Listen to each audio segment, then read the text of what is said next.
Lucky and got Rich Zabel to come out and give us a talk on climate change effects on salmon ecology.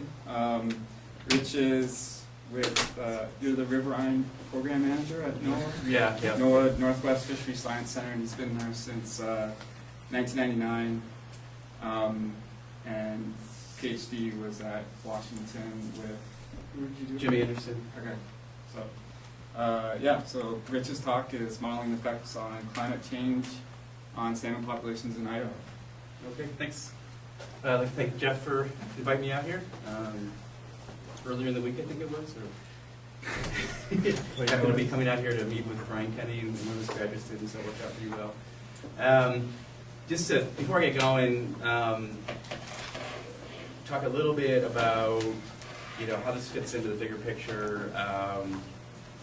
Most of you probably know NOAA Fisheries is in charge of developing recovery plans for threatened and endangered marine species, and salmon are considered a marine species under the division between the U.S. Fish and Wildlife Service that handles terrestrial species, NOAA handles marine species. And so one of our main charges is to develop recovery plans for listed populations, and we want to look at climate change impacts and put that into the context of if we're developing a plan to recover a population and sort of looking at the horizon of 50 years down the road, what's going to be happening with climate change and the impacts on the population. So that's kind of the motivation for doing this study.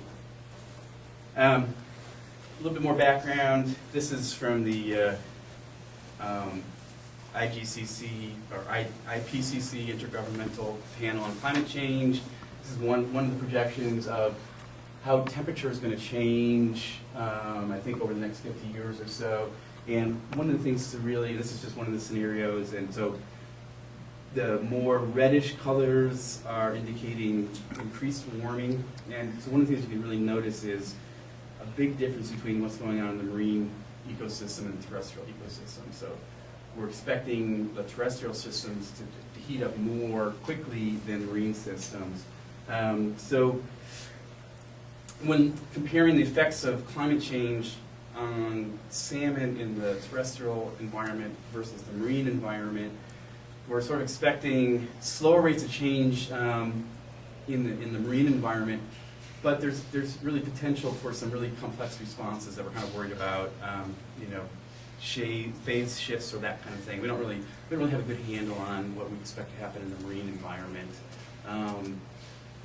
Like I said before, the terrestrial environment, we are expecting greater rates of change of temperatures, and so for salmon populations, we may expect to see more dramatic impacts in the terrestrial environment. So that's what I'm going to focus on in this talk. If there's some time left over, I do have some things to say about the marine environment, but I'm guessing I'll probably just get through the terrestrial part today, and so that'll be my focus. In the populations we're looking at in Idaho, up in the Salmon River Basin, most of these populations are in hydrological areas that are dominated by snowpack, and so decrease in snowpack is actually quite predictable. We're working with people from the Climate Impacts Group at the University of Washington. They feel pretty confident about their ability to predict changes in snowpack in response to changes in temperature. And that's sort of the impetus of some of the work we've done here, is to sort of take models of changes in air temperature, downscale that into what we think is going to be the impacts on sort of more the sub-basin level, and then make projections of how that's going to impact stream flows and stream temperatures. So when considering the effects of climate change on salmon populations, as you know, salmon have complex life histories. They're spending time in the marine environment, terrestrial environment, they're having migration corridors. So we expect to have multiple impacts, not just one particular life stage. It's going to be affecting them across the whole life stage. So focusing here today on the freshwater habitat, but keep in mind that there's going to be impacts across other life stages, and we're working on ways of bringing that all together. And so we need to sort of think about how these impacts are impacting local life stages, and ultimately how that's affecting sort of their productivity, long-term productivity. Sort of conceptualize this, we think about in terms of changes in the state ecosystem. In this case, we're talking about climate change. We apply this same type of premise to other changes in the habitat that might be mitigation actions or habitat degradation or something like that. But what we want to do is convert changes in the state of the ecosystem to a change in some life stage survival. And I'll get to a little bit more detail about that a little later on. And then once we can do that, we can then build population models that include these life stage survivals. So we're really interested in what's the long-term effects of climate change on population trajectories. And so we make these transitions from climate change to changes, projected changes in survival, to changes in population viability, things like probability of extinction, long-term population abundance, things that we can measure at the population scale. So before I get going, let me just talk a little bit. I think most of you are familiar with sort of salmon life history, but I think some may not be. This is your typical what we call the stream type life history. There's different strategies for different populations, but the adults start with adults. They return to spawn in sort of April, July time period. They lay their eggs down in the fall. The eggs spend the winter in gravel, and then the juveniles emerge the next year. They spend an entire year in freshwater, and so the life stage I'm going to be focusing on is this part of smolt stage, so sort of the early juveniles through overwintering until the smolt migration. So the smolts basically migrate out during the second year. The adults typically spend 1 to 3 years in the ocean, and then they return. And so we sort of take that information. This is sort of the conceptual diagram of a life cycle model. So our approach is to develop life cycle models that we can then include different impacts. And so each of these boxes represents a life stage. The arrows are transitions from one life stage to the next. So these are all associated with some kind of survival or reproductive success or that type of thing. So there's demographic rates that guide these transitions from one life stage to the next. In this case, these life stages are based on basically when we can sample individuals. So smolts at Lower Granite is basically, Lower Granite is the uppermost dam in the Snake River. We can count juveniles as they pass the dam, so it's an indication of the population abundance at that life stage. This is the passage through the Snake River dams and the four Lower Columbia River dams. This is the hydrogen passage we got a lot of data for. And then we build these models about probability of return at different ages, and we sample the fish again at Bonneville and Lower Granite and then back to Squanner. So we have data. I'm not going to go into details of the data that support this model, but each of these transitions based on long-term data sets. And so on top of these life cycle models, we can impose other things like climate variability that might govern some of these relationships, or climate change, or things like density dependence, which is basically a nonlinear transition probability. And by the way, if anybody has any questions, feel free to interrupt and ask away. So the approach we've taken here is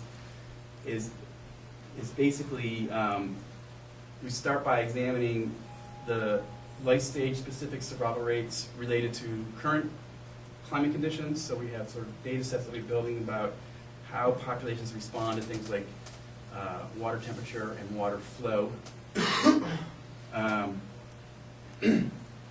So we have sort of what's going on in the current conditions, and then we're building models of how we think river conditions are going to change under future climate scenarios, and I'll get into more detail about that. So then we take these predictions of how climate's going to change, and we can make predictions about how survival is going to change for a particular life stage. And then ultimately we incorporate these predicted changes of life stage survival into a population viability model like I just described to get at things like how is climate change going to affect long-term viability of populations. So I'm going to talk a little bit about sort of that first step of developing these relationships of survival in freshwater. And the first part I'm going to talk about is a couple questions we asked. Is juvenile survival related to freshwater climate indicators? And then what's the spatial scale of the climate response? So basically we looked at about 15 populations, and we want to sort of place the response to climate in a geographic scale. So our populations in certain areas responding similarly or differently. And these are basically the populations that we looked at. Each of these numbers represents a population in the Salmon River Basin in central Idaho. We've been visiting these populations for probably 15 years now, and we pit tag individual fish. Pit tags are tiny tags that remain with the fish for life. They're a passive tag, so they respond to some kind of excitation. So when they pass interrogators at different points in their life, they emit a signal to indicate that the individual has passed the site. So we can use those types of data to estimate survival. So the fish are pit tagged as par, so basically as 1-year-olds, and then we see them again the next year as migratory smolts. So we have survival from the rearing stage all the way through their migration stage. And so these are hatchery fish? These are all wild populations. Yeah. So we go. They're up in, most of them are up in the Sawtooth Mountains, and we go up and visit the streams, and we collect the fish in the streams, and so they're natural reared individuals. I'm not going to go into too much detail about how we did this, but basically we looked at time series of survival across 15 populations, and we kind of identified through a cluster analysis several different patterns of survival. And this is one of the patterns that we saw for fish rearing in these sort of upper elevation, narrow streams. There seemed to be a strong relationship between that survival that we estimated on a yearly basis and flow in the streams. So about half the populations exhibited this type of response. And then kind of the other half that were in lower elevation streams that were broader, more flow, but higher temperatures, they responded fairly strongly to stream temperature. So as stream temperature increases, survival decreases. So they're responding negatively to increased temperature.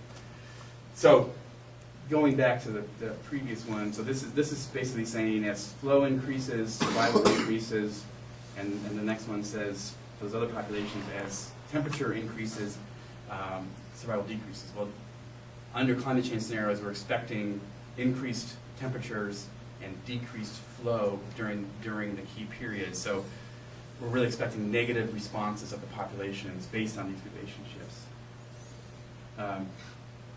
So the conclusion of this part here is that we detected this differential response, and it seemed to be the response was more mediated by habitat conditions and less so by geographical proximity. So our conclusion was really the habitat conditions that are eliciting the response to